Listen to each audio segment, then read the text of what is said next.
I had always been a city person. The constant noise, the traffic, the neighbors separated by thin apartment walls, it was all I had ever known. But something changed when I turned 40.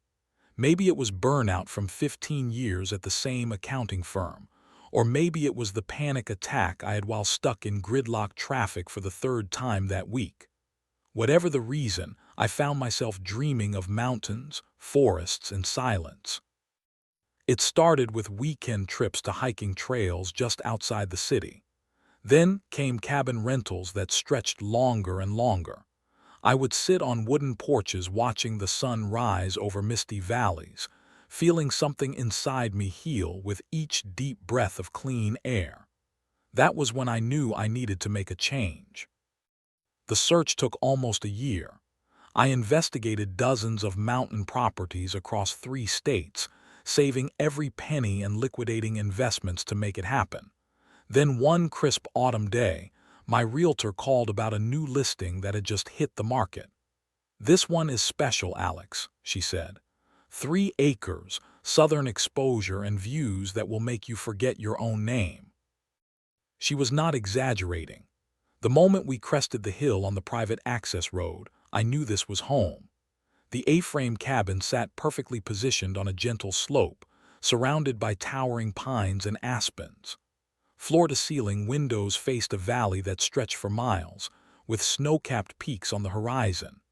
Inside, the house was modest but solid: 2 bedrooms, an open kitchen and living area, and that million-dollar view from every window. The closing process went smoothly. There was mention of a homeowners association in the paperwork, but the selling agent waved it off. "It is practically dormant," he explained, flipping quickly through the disclosure documents. "Just a formality from when the development was first built 30 years ago.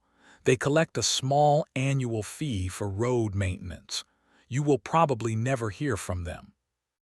I signed the papers, handed over my life savings, and received the keys to my mountain sanctuary.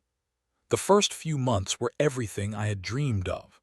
I repaired the weathered deck boards one by one, planted native wildflowers along the winding path to the front door, and settled into a rhythm dictated by sunrises and sunsets rather than meetings and deadlines.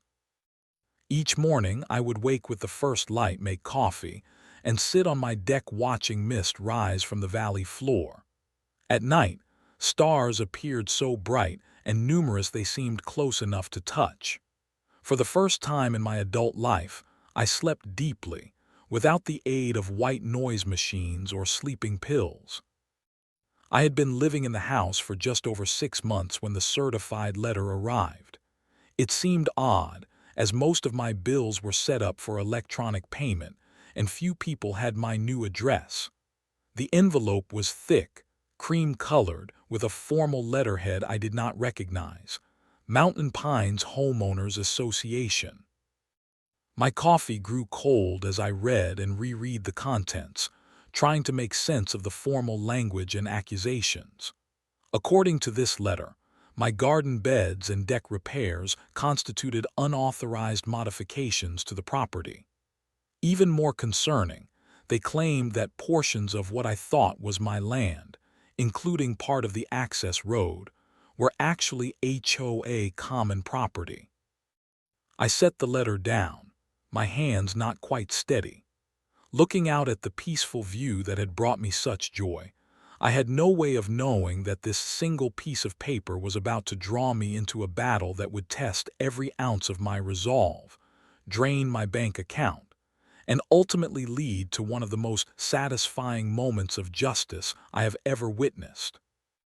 The letter from the Mountain Pines HOA demanded immediate removal of my garden beds, restoration of the deck to its original approved condition, and payment of a $500 fine for unauthorized modifications.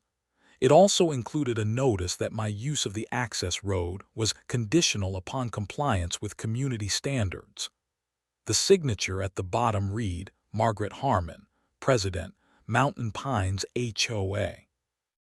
I called the number listed on the letterhead the next morning, requesting copies of the community standards, architectural guidelines, and any documentation showing HOA ownership of parts of my property.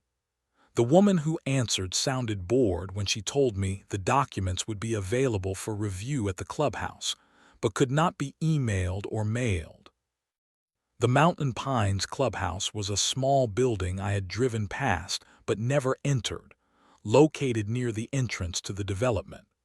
When I arrived the following day, I was surprised to find it recently renovated, with expensive furnishings and artwork that seemed excessive for what was supposedly a dormant organization collecting minimal fees. A slender woman with perfectly styled silver hair looked up from behind a modern desk. "You must be Alexander Robinson," she said without smiling. "I am Margaret Harmon. We have been expecting you." She slid a folder across the desk, but when I reached for it, she kept her hand firmly on top. "These documents are for review in the clubhouse only. No copies, no photographs." Her tone left no room for discussion. For the next hour, I pored over bylaws, covenants, and property maps. The restrictions seemed unusually strict for a mountain community, with detailed rules about everything from paint colors to the types of plants allowed. But what caught my attention was the date on several documents. They appeared newer than 30 years, despite claiming to be original founding documents. "These maps show my access road as common property," I said, "but my deed shows it as part of my parcel." Margaret smiled thinly. "Our documents supersede individual deeds. The HOA has always maintained ownership of all access roads in the development." I left the clubhouse with more questions than answers and a growing sense of unease. My next stop was the county records office, where I requested all historical documents related to the Mountain Pines development. What I found was disturbing. The HOA had indeed been mostly inactive until 18 months ago, when leadership changed hands. Since then, 3 properties had been foreclosed upon for failure to comply with HOA regulations and non-payment of assessed fines. All 3 properties shared one thing in common with mine: prime locations with the best views in the development. That evening, as I sat on my deck watching the sunset, a figure emerged from the tree line. It was my nearest neighbor, Tim Johnson, an older man who lived about a quarter-mile down the mountain. We had exchanged friendly waves but never really spoken. "Saw you at the clubhouse today," he said, his voice low despite there being no one else around. "Thought I should come by." Once inside, Tim spoke freely. "They targeted us too.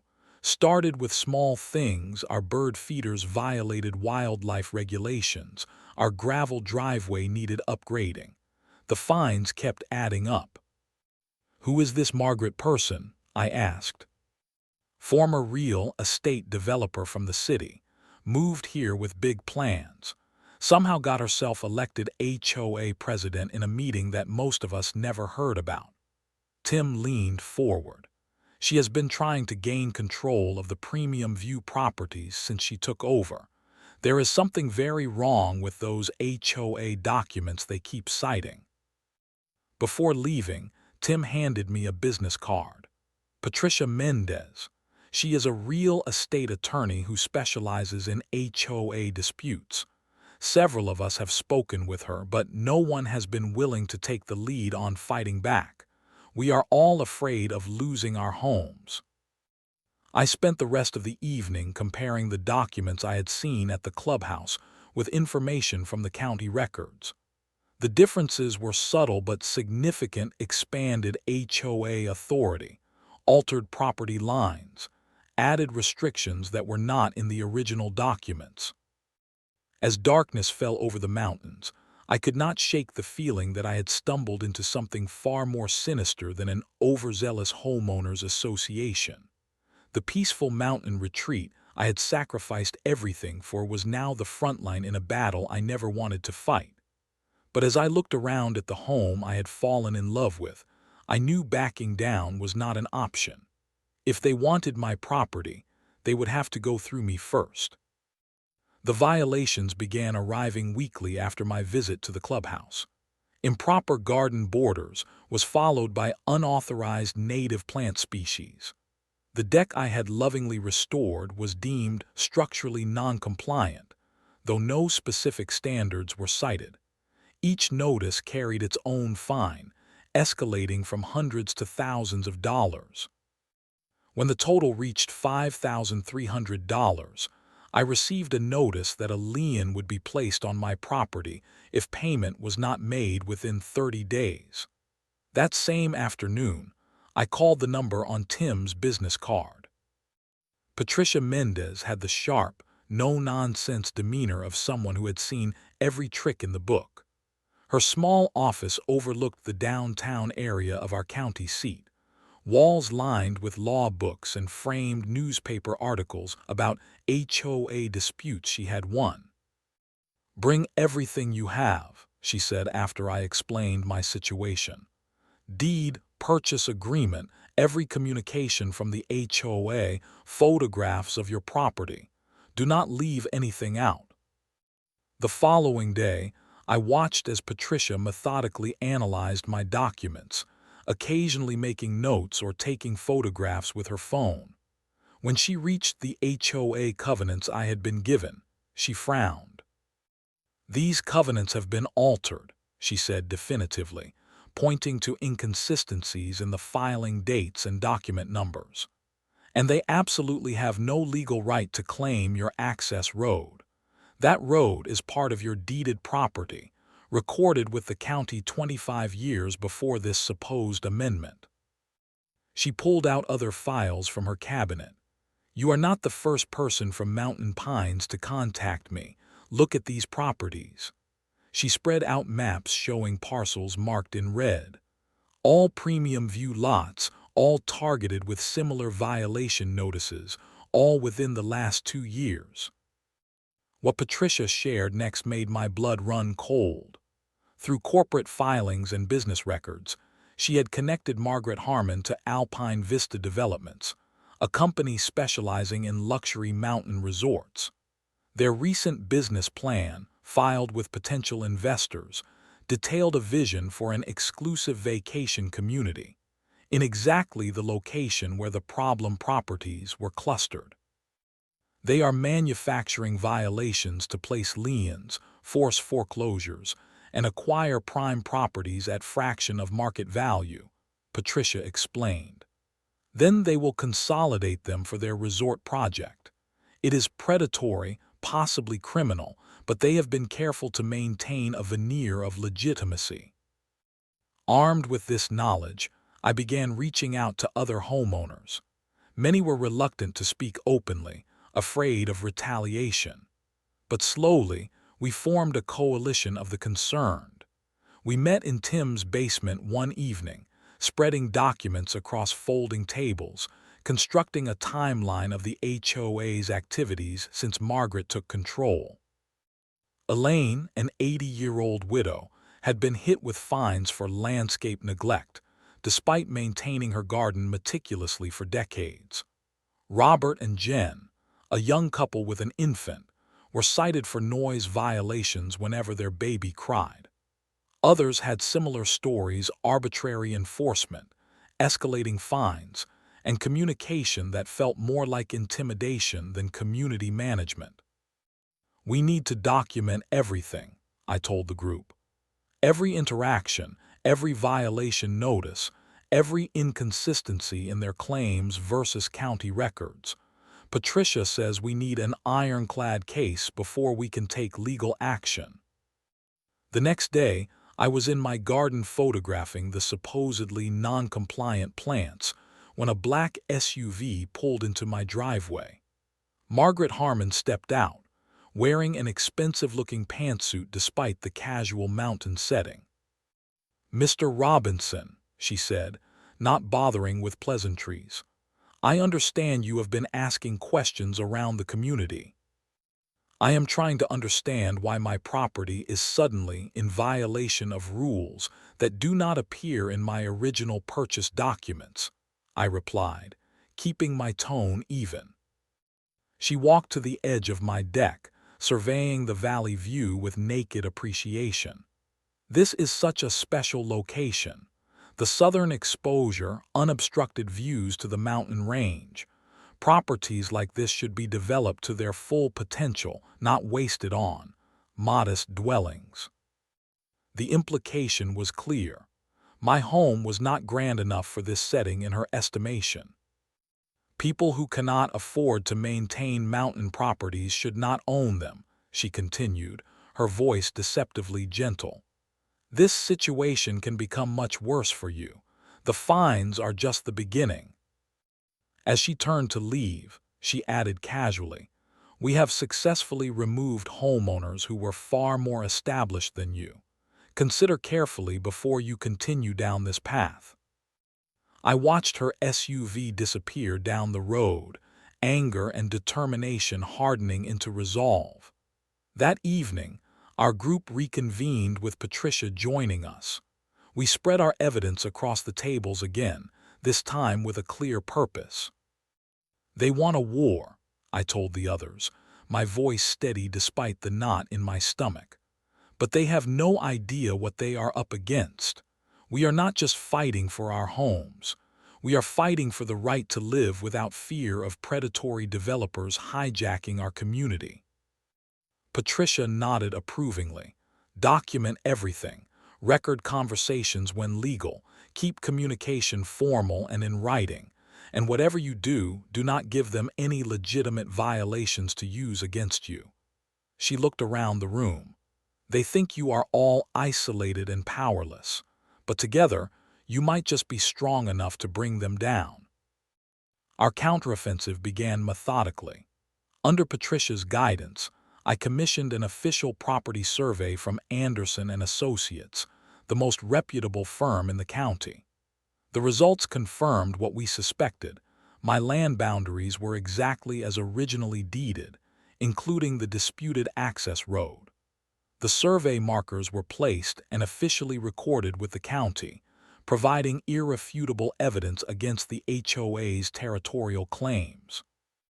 Patricia helped me draft formal complaints to the State Real Estate Commission, detailing the apparent document tampering and misrepresentation of property boundaries. We also filed complaints with the county recorder's office regarding potentially fraudulent alterations to official records. From now on, every communication with the HOA must be formal, documented, and sent via certified mail, Patricia advised. "We need to establish a clear paper trail showing your good faith efforts to resolve the situation." I sent a letter to the HOA board requesting clarification on specific bylaws, alongside the professional survey results demonstrating my property boundaries. The response was predictably dismissive, referring back to the documents I had already identified as suspicious. Our group of concerned homeowners continued gathering evidence. Tim, who served on the board briefly before Margaret's takeover, requested financial records from the past 5 years. What he received was concerning vague expense categories and large payments to outside consultants with minimal documentation. With further investigation, we discovered that over $200,000 in HOA funds had been directed to Mountain Administrative Services for consulting. Business records revealed this company was owned by Richard Harmon, Margaret's husband. Their retaliation began subtly. My mailbox was vandalized one night, mail scattered across the road. Anonymous vehicles would park at the end of my driveway, headlights shining toward my house until well after midnight. My phone rang with blocked numbers at 3 in the morning, only to have no one on the line when I answered. "They are trying to intimidate you," Patricia said when I reported these incidents. "Document everything, file police reports, but do not engage directly. This is exactly the reaction they want to provoke you into doing something they can use against you." I installed security cameras around my property, capturing footage of a board member trespassing to place yet another violation notice directly on my front door rather than mailing it properly. Each new piece of evidence strengthened our case. The situation escalated dramatically one rainy Tuesday. After a meeting in town with Patricia, I returned home to find concrete barriers blocking my access road, with the HOA notice attached claiming emergency road maintenance. There was no maintenance crew, no equipment, just barriers preventing me from reaching my home. For 3 days, I was forced to park half a mile away and hike up a steep, muddy game trail to reach my house, carrying groceries and necessities in a backpack. I documented everything, filed complaints with the county sheriff, and contacted the local building department about the unauthorized road closure. Sheriff Deputy Williams arrived on the 4th day. After reviewing my deed and the survey markers, he officially ordered the barriers removed, citing illegal restriction of property access. They cannot block a deeded easement without proper permits and notification, he explained. Even if they did have legitimate road maintenance planned, this is not the way to go about it. The barriers were removed that afternoon, but the victory felt hollow when I discovered my security cameras had been damaged during the incident, with footage missing from the cloud backup. News of our conflict spread through the community. More homeowners began sharing their stories of HOA harassment, and our coalition grew. We established a secure online document repository where members could upload evidence safely. The quarterly HOA meeting arrived, and for the first time in years, attendance was abundant. Over 30 homeowners packed the small clubhouse. Margaret appeared momentarily startled at the turnout before regaining her composure. When the meeting turned to open comments, I stood up first, detailing the road blockage incident and presenting the sheriff's order. Others followed with their own accounts of questionable fines and enforcement. Margaret attempted to cut the discussion short. These are administrative matters that should be addressed individually, not in an open forum. Elaine Franklin, the 80-year-old widow who had lived in the community longer than anyone, rose shakily to her feet. I have paid my dues for 32 years. I have never missed a payment. Now you tell me my garden that won community awards is suddenly in violation. This is not right, and we all know it. Margaret's face hardened. This is just the beginning of your problems, she announced to the assembled homeowners. Some of you will not be property owners here much longer. Her confidence was chilling, suggesting she held cards we had not yet discovered. After the meeting, our group gathered at my house. She seemed too confident, I noted. Even with everything we have uncovered, she does not appear worried. Patricia agreed. There is something else at play here. We need to dig deeper into the county records, look for any amendments or filings we might have missed. That night, I stood on my deck looking at the stars, wondering if I would be able to keep this view that had become so precious to me. The mountains stood silent and indifferent to human squabbles. They had been here long before any of us, and would remain long after our conflicts were settled. The thought gave me strange comfort. Whatever happened, the mountains themselves could not be owned or controlled, even by people like Margaret. And in that moment, I resolved that neither would I this land beneath my feet, this home I had worked for, this peaceful existence I had sought. I would fight for them with everything I had. The breakthrough came unexpectedly. After weeks of methodical research through county records, I scheduled an appointment with the senior county clerk to review the original Mountain Pines development plans. Carol Mason had worked in the records office for over 30 years and knew the filing system better than anyone. I brought my copy of the HOA covenants that Margaret had allowed me to review. Carol frowned as she compared them to the official records on her computer. "These are not the same documents we have on file," she said, pulling up the official records.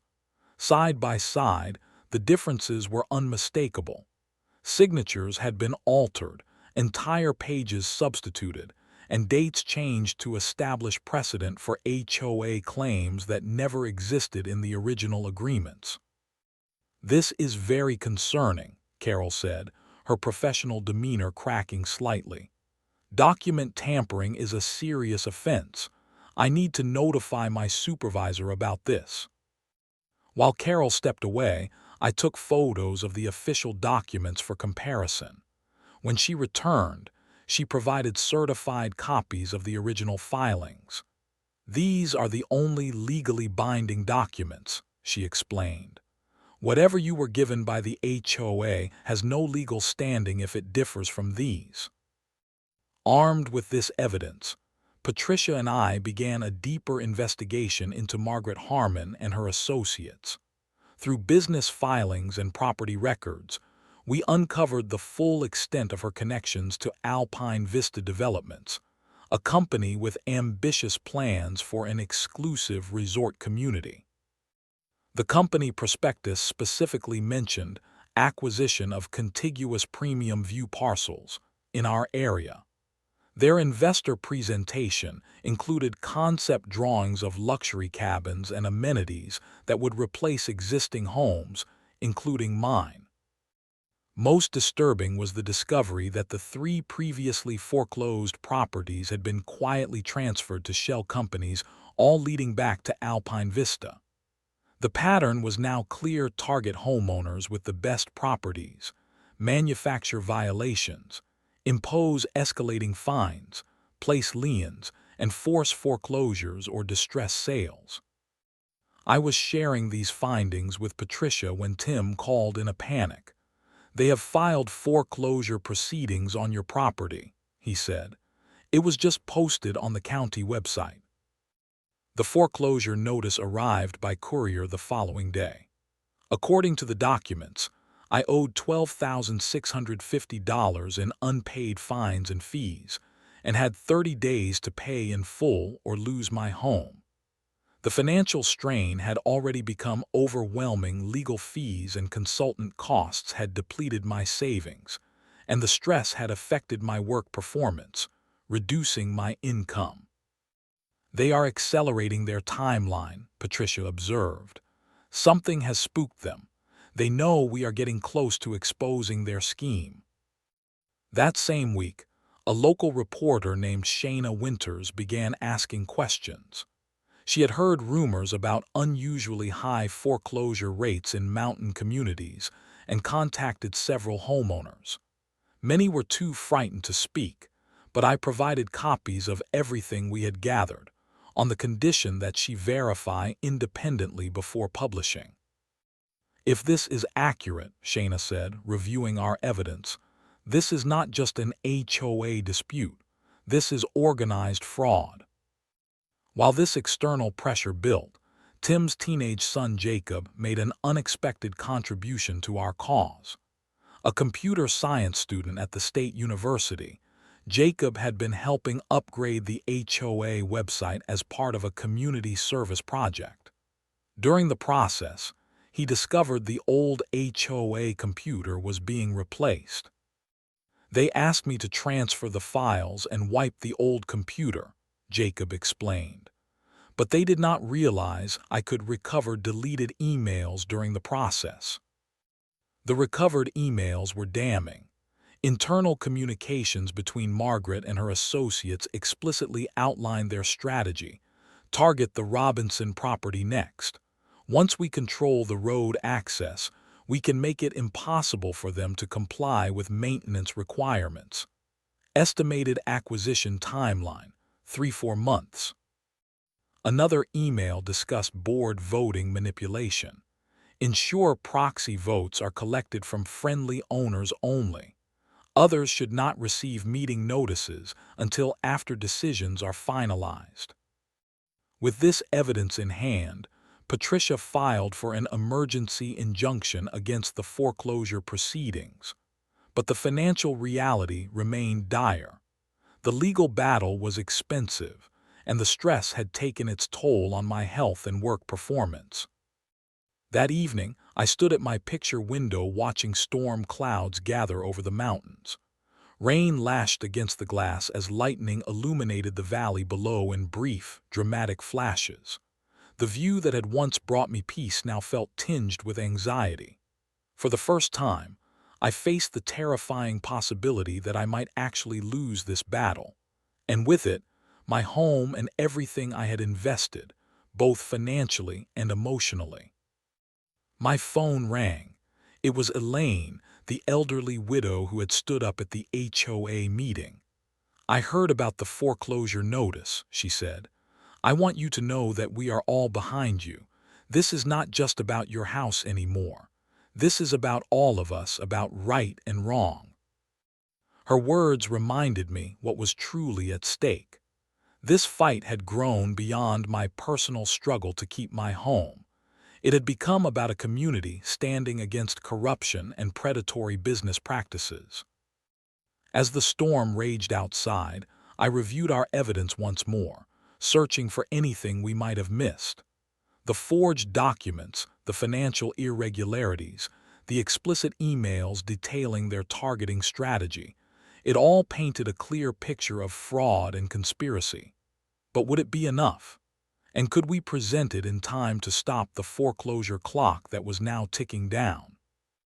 The thunder rumbled overhead as I made a decision. We would not wait for the court date. It was time to confront Margaret and her board directly, with all our evidence laid bare. The next day would bring the quarterly HOA financial review meeting. Every homeowner had the right to attend, and this time we would be prepared to expose everything. The morning of our emergency court hearing arrived with an unusual clarity to the mountain air.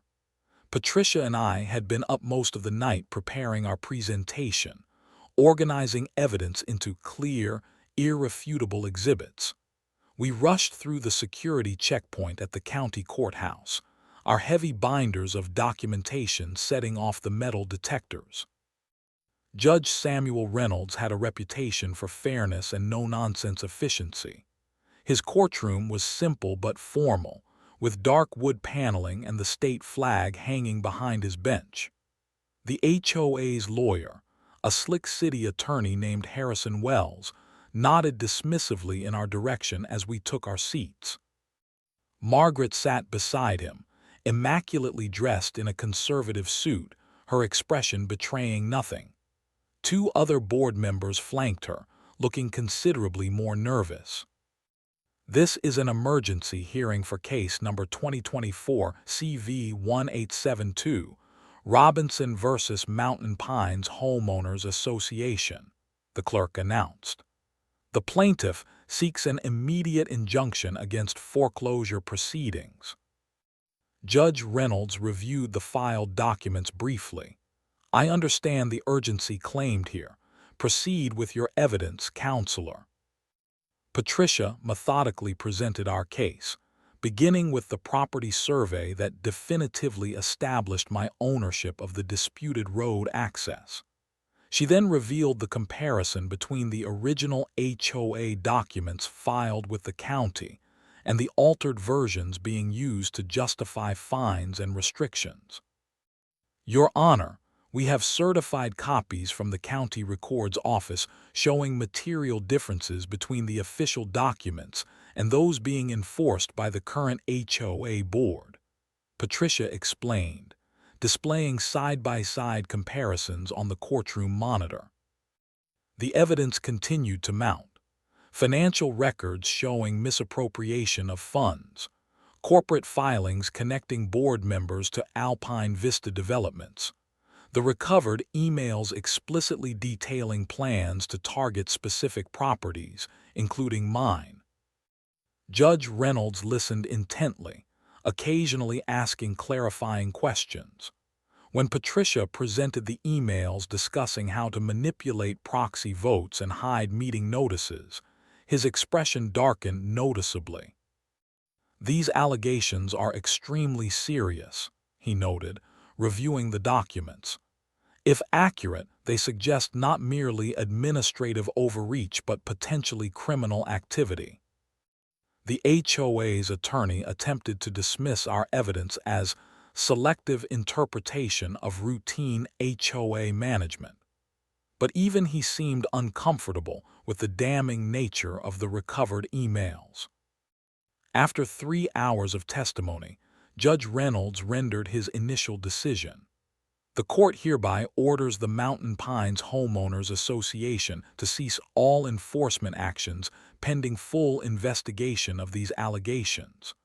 The foreclosure proceedings against the Robinson property are stayed indefinitely. Additionally, no further fines may be assessed against any property owner until this matter is resolved."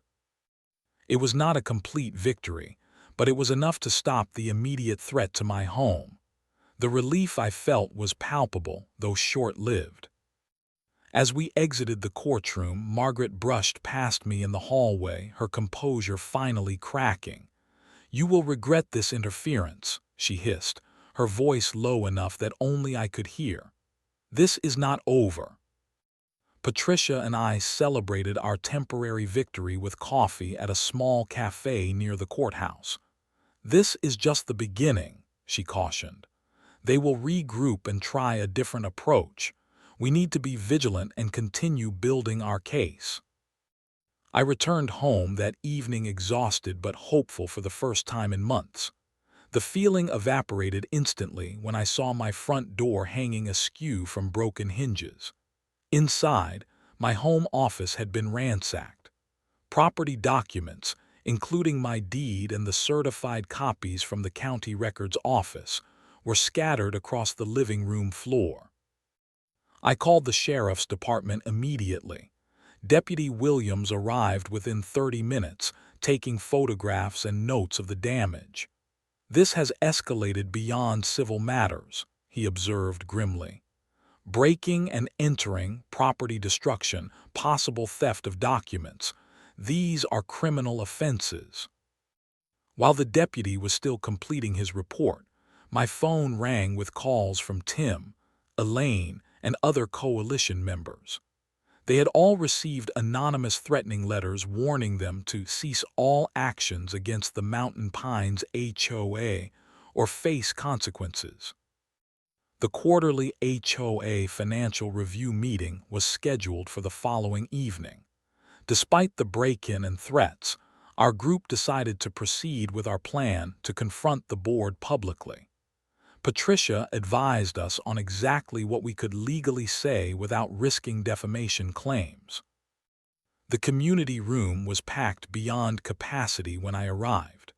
Over 40 homeowners filled every available seat, with more standing along the walls.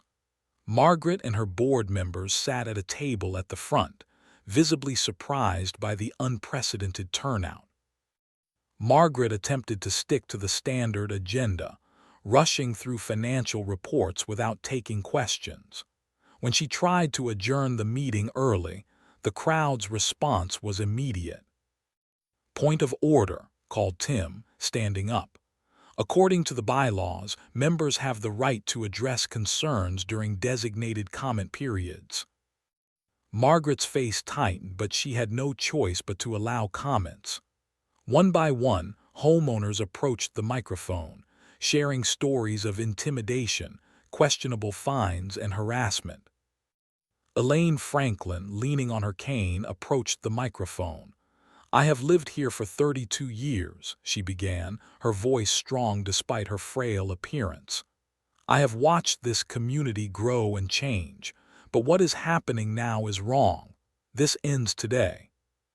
When my turn came, I presented copies of the tampered documents and financial irregularities, explaining calmly how they affected every homeowner in the room.